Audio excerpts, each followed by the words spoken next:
Once you do that, you're going to reach that 80% level of fluency.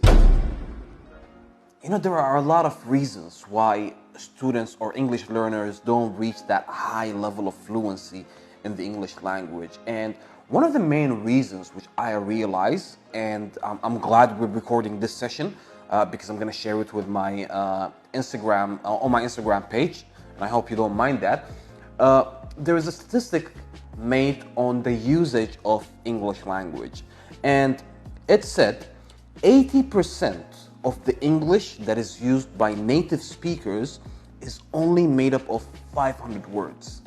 Wow, 500 words, meaning that the most common 500 words, if you learn them and know how to use them, then your fluency will be at 80%.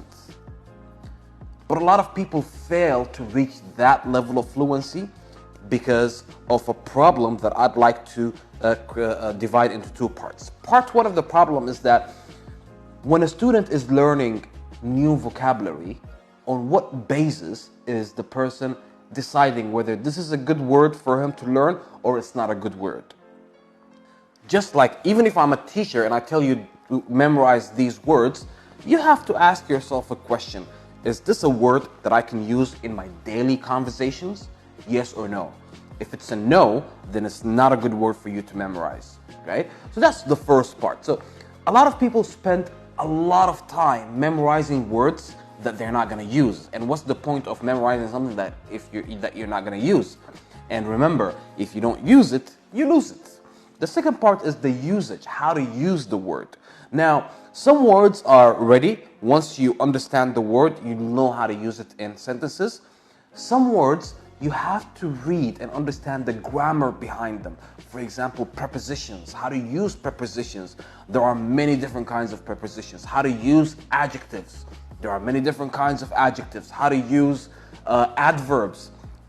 By the way, the 500 common words, amongst them are prepositions, adverbs, adjectives, and so on. So when a student is learning the language, yes, he would memorize words, but also give some time to start looking at the grammar behind these words. Because remember, it's not only memorizing the most 500 common words, it's memorizing the most 500 common words and knowing how to use them.